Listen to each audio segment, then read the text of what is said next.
গায়ের রং লইয়া কথা কইলে একটা মাইনষের যে কতটা কষ্ট লাগে তা যদি মাইনষে বুঝত তাইলে হয়তো আর কক্ষনো গায়ের রং লইয়া কথা কইত না, তাই না আম্মা? উঠানে পিড়িতে বসে চাল ঝাড়ছিলেন অলকানন্দা।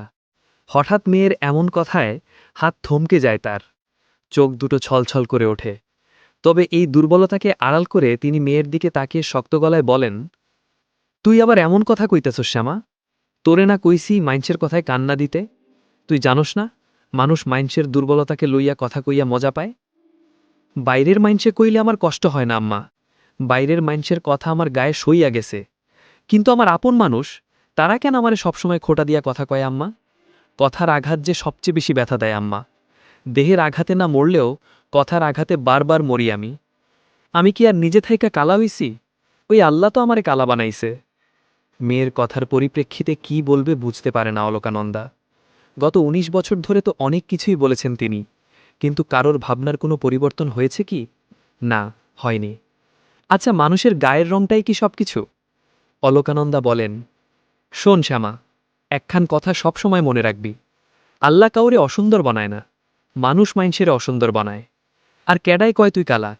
তুই তো আমার শ্যামা সুন্দরী মাইয়া, যার সৌন্দর্য সবার চোখে পড়ব না, সবাই বুঝব তোর সৌন্দর্য। মায়ের কথায় নীরব থেকে তাচ্ছিল্যের হাসি হাসে শ্যামা। জড়সড় হয়ে বসে দুই হাঁটুর উপর মাথা রাখে, নিঃশব্দে চোখের পানি বিসর্জন দেয় সে। আসরে রাজানের ধ্বনি বেজে ওঠে। অলকানন্দা চলে গেছেন রান্নাঘরে, আর শ্যামা একই ভঙ্গিতে বসে মন দিয়ে আজানের ধ্বনি শুনছে। এমন সময় পাশ থেকে কেউ খ্যাক খ্যাক করে চেঁচিয়ে বলে ওঠেন, ওই মাইয়া, আজান দিতাছে কানে যায় না? অমন সঙ্গের মতো বৈশাসস কিল্লাইগা, আমার অজুর পানি কেড়াই দিব। দাদির কথায় ধরফরিয়ে উঠে দাঁড়ায় শ্যামা। চোখের কোণে জমে থাকা শুকনো পানি আবারও মুছে নেয়। তারপর দৌড়ে যায় অজুর পানি আনতে।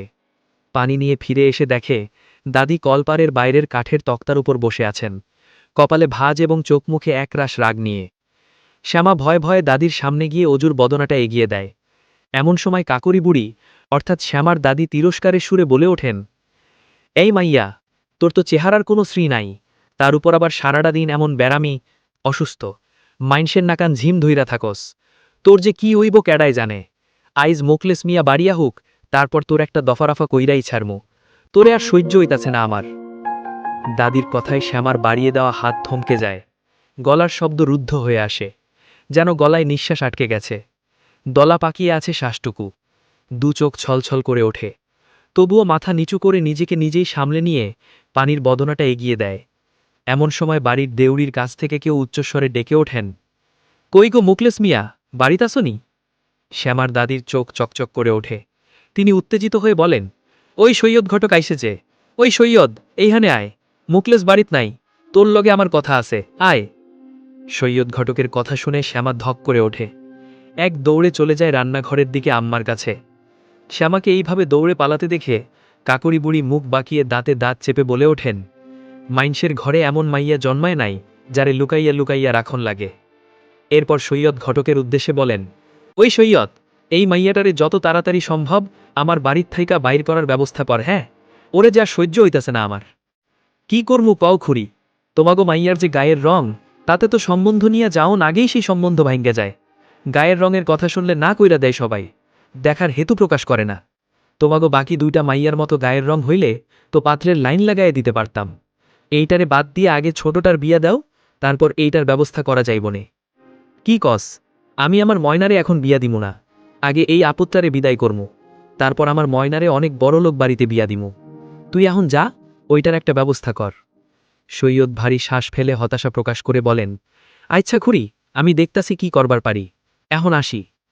এদিকে শ্যামা দৌড়ে এসে মায়ের কাছে হুড়মুড়িয়ে বসে, কাপা গলায় বলে, আম্মা, ওই সৈয়দ ঘটক আবার আইছে আম্মা, দাদি আবার ওনারে ডাকছে আম্মা। অলকা ভ্রু কুচকে খানিক সময় নিয়ে বলেন, তাতে তুই ভয় পাইতেছস কি লাইগ্গা? তোর লগে আমি সব সময় থাকমু। তোর জীবনের সব সিদ্ধান্ত যখন আমি লইছি, তখন তোর জীবনের এই সবথেকে বড় সিদ্ধান্তটাও আমিই নিমু। তোর কেউ কোনো ক্ষতি করতে পারবো না রে মা। শেষের কথাটা মেয়েকে বুকে জড়িয়ে ধরে বলেন তিনি। পাশ থেকে কাকুরি বুড়ির দাঁতে দাঁত পিষে বলে ওঠেন, আদিক্ষেতা দেখলে গা জ্বল্লা যায়। জন্ম দিছস তো একটা কালা মাইয়া, আরও তো দুইটা মাইয়া পেটে ধরছস, ওরা তো এমন কালা হয় নাই। শাশুড়ির কথায় অলকানন্দা শান্ত কণ্ঠে বলেন, মাইয়া জন্ম আমি দিছি, ওর লাইগ্যা আপনারে অত ভাবন লাগবো না, আপনি গিয়া নামাজ পইরা লন। আমি ভাববো না তো ক্যাডায় ভাবব, বয়স তো কম হইল না, আর গায়ের রঙের যে শ্রী, ক্যাডায় বিয়া করবো ওরে। ছোটবেলার থাইকা কইতাছি মাইয়াটারে একটু লবণ হলুদ দিয়া ঘইষা ফেলাও, কিছু ধলা হইলে মাইনসে না হয় একটু মাইনা নিত। এবার অলকানন্দার রেগে গিয়ে চোখে মুখে হিংস্রতা প্রকাশ করে নিরেট কণ্ঠে বলেন, আপনি আবার এক কথা কইতাছেন, আপনি যদি এইখানে দাঁড়াইয়া আর একখান কথা কন তাইলে ভালো হইব না কইয়া দিলাম। আমার মাইয়া যেমন ও তেমনই সুন্দর, কিন্তু আফসোস ওর সৌন্দর্য আপনাগো মতো মাইনসের চোখে পড়ে না। অলকানন্দার কথায় আর কিছু বলে না কাকুরি বুড়ি, বরং মুখ বাঁকিয়ে চলে যায় নিজের ঘরে। সত্যি বলতে গেলে অলকানন্দাকে ভয় পায় বুড়ি, তবে একবার শ্যামাকে কটু কথা বলার সুযোগ পেলে সেই সুযোগ ছাড়েন না সে। মায়ের এত সব কথায় শ্যামা মাকে জড়িয়ে ধরে নরম গলায় বলে, তোমার মতো কইরা সবাই ভাবে না কেন আম্মা? তোমার মতো কইরা যদি সবাই আমারে ভালোবাসত তাইলে কতই না ভালো হইত। মেয়ের কথায় অলকানন্দা স্মিত হেসে শান্ত কণ্ঠে বলেন, কারণ সবাই যে তোর আম্মা না রে মা, সবার মাঝে মাতৃত্ব থাকে না রে। এখন যা দেহি, আগে নামাজ পড়া নে, আজান তো অনেকক্ষণ আগে দিছে, আসরের নামাজ দেরি কইরা পড়ন যায় না। মায়ের কথায় বাধ্য মেয়ের মতো নামাজ পড়তে চলে যায় শ্যামা। এদিকে মেয়ের যাওয়ার দিকে অপলক দৃষ্টিতে তাকিয়ে থাকেন অলকানন্দা। তৃতীয় পর্ব। সালটা এখন ১৯৯৩। শ্যামার বয়স ১৯। ছোটবেলা থেকেই শ্যামা শান্ত ভীতু স্বভাবের মেয়ে, কারোর দিকে চোখ তুলে তাকিয়ে কথা বলার মতো সাহস নেই ওর মাঝে। গায়ের রঙের সাথে মিলিয়ে অলকা ওর নাম রাখেন শ্যামা। তবে এই শ্যামলা গায়ের রংটাই যেন শ্যামার জীবনের কাল। শ্যামারা ৩ বোন, বাকি ২ বোনের গায়ের রং যেমন দুধে আলতা, রূপ সৌন্দর্যে তেমন সুন্দর। তবে শ্যামার গায়ের রং শ্যামলা হলেও চেহারার রয়েছে মাধুর্য আর রহস্যের মায়া। মুখখানি কোমল, চোখ দুটো গভীর, যেন দুটো ছোট নদী, যা শ্যামার হৃদয়ের না বলা কথাগুলো প্রকাশ করে। শ্যামার এই সৌন্দর্য, এই শ্যামলা ত্বক, যেন সন্ধ্যার আলতো আলো। এত স্নিগ্ধ কোমল সৌন্দর্য থাকা সত্ত্বেও শ্যামাকে সবাই বিচার করে ওর গায়ের রং দিয়ে। সন্ধ্যা গড়িয়ে রাত নেমেছে মাধবপুরে, চারদিক অন্ধকারে তলিয়ে গেছে। গ্রামের কিছু কিছু বাড়ি ব্যতীত প্রায় সব বাড়িতেই বিদ্যুৎ আছে। শ্যামাদের বাড়িতে বিদ্যুৎ নেই। একই টানাটানির সংসার, তার মধ্যে বিদ্যুৎ থাকাটা বিলাসিতা। হারিকেনের ছিপছিপি আলোয় মায়ের সাথে বারান্দায় বসে আছে শ্যামা। আকাশে তারার মেলা বসেছে আজকে।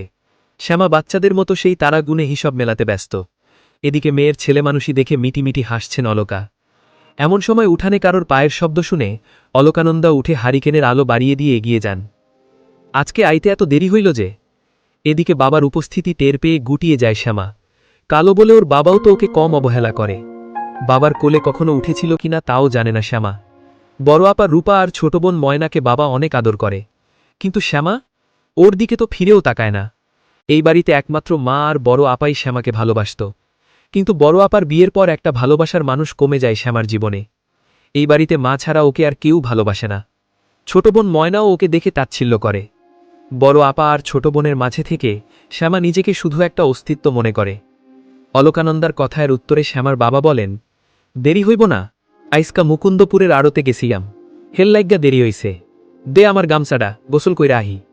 বলেই গামছা নিয়ে কলতলায় চলে যায় শ্যামার বাবা। অলকাও চলে যায় ভাত বাড়তে। শ্যামা গুটি গুটি পায়ে নিজের ঘরে গিয়ে খাটের উপর বসে। শ্যামার বাবা নদী থেকে মাছ ধরে আড়তে বিক্রি করে সংসার চালায়। অনেক সময় টানাপড়ন হয় এই সংসারে। শ্যামাদের বাড়িটা নদীর একদম পাশে। বাড়িতে ৩টা ঘর। সবচেয়ে বড় ঘরটায় শ্যামার বাবা মা থাকেন, একটাতে কাকুরি বুড়ি থাকে, তার ঘরটা তুলনামূলক ছোট, আর একটাতে শ্যামা আর ময়না থাকে। শ্যামার বাবা নদী থেকে মাছ ধরে আড়তে বিক্রি করে সংসার চালায়। অনেক সময় টানাপড়ন হয় এই সংসারে। শ্যামাদের বাড়িটা নদীর একদম পাশে। বাড়িতে ৩টা ঘর। সবচেয়ে বড় ঘরটায় শ্যামার বাবা মা থাকেন, একটাতে কাকুরি বুড়ি থাকে, তার ঘরটা তুলনামূলক ছোট, আর একটাতে শ্যামা আর ময়না থাকে। শ্যামার বাবা গোসল করে খাবার খেয়ে খাটের উপর আতশোয়া হয়ে দাঁত খিলাল করছিলেন। এমন সময় কাকুরি বুড়ি ঘরে এসে বলেন, মোকলেস, তোর লগে আমার কথা আছে, ঘরে আয়। কি কথা আম্মা? এইহানে কও। এইহানে কোন যাইব না দেইহা তোরে ঘরে ডাকতাসি, আয় ঘরে আয়। চোখের ইশারায় কিছু একটা বুঝিয়ে কথাটা বলে কাকুরি বুড়ি। মোকলেস কিছুটা বিরক্ত হলেও মায়ের কথা উপেক্ষা করতে পারে না। তিনি উঠে কাকুরি বুড়ির পিছু পিছু ঘরে যান। ঘরে যেতেই কাকুরি বুড়ি দরজা চাপিয়ে দেয়। বারান্দা থেকে অলকানন্দা সবকিছুই লক্ষ্য করেন, কিন্তু কিছু বলেন না। এটা তো নিত্যদিনের ঘটনা, এখন নিশ্চয়ই শ্যামার বিয়ে নিয়ে ছেলের কান ভাঙাবে কাকুরি বুড়ি। অলকানন্দা মুখে সূচক শব্দ করে শ্যামার ঘরের দিকে এগিয়ে যান। ঘরে গিয়ে দেখে শ্যামা খাটের উপর গুটিসুটি হয়ে বসে জানালা দিয়ে বাইরের আকাশ দেখছে। অলকানন্দা এগিয়ে গিয়ে খাটে বসে বলেন, কি রে মা, ঘুমাইতাছে না? ওই আমার ঘুমাইতাছে না দেহা বইসা আছি। তুমি ঘুমাইবা না? আইজ আমি তোর লগে ঘুমামু। মায়ের কথায় শ্যামার চোখ খুশিতে চিকচিক করে ওঠে। ও লাফিয়ে মায়ের কাছে এসে বলে, সত্যি আম্মা? হ্যাঁ, এখন আয় দেহি তোর মাথায় হাত বুলাইয়া দিয়া তোরে ঘুম পাড়াইয়া দেই। মায়ের কথায় তৎক্ষণাৎ মায়ের কোলে শুয়ে পড়ে শ্যামা। চোখ বন্ধ করে মায়ের গায়ের ঘ্রাণ অনুভব করে। অলকানন্দা মেয়ের মাথায় হাত বুলিয়ে দিতে থাকেন। এদিকে কাকুরি বুড়ি চোখে মুখে চাপা উত্তেজনা নিয়ে নিচু স্বরে মোকলেসকে বলে, তুই এখন এই বাড়ির কর্তা, আর শ্যামা যাই হোক না কেন তোর মাইয়া, তাই কথাগুলো তোরে কইতেই হইব। তারপর কণ্ঠস্বর আরও নিচু করে যেন বাতাসও না শুনতে পায়, দেখ, তোর বড় মাইয়াডার বিয়া হইয়া গেছে, আর ছোটডারও বিয়ার বয়স হইছে, কিন্তু ওই কালা মাইয়াডারে নিয়ে আমি আর পারতাছি না। এবার ওর একটা ব্যবস্থা করণ লাগব। ওর বিয়া দেওয়ার পর আমি আমার ময়নারে অনেক বড়লোক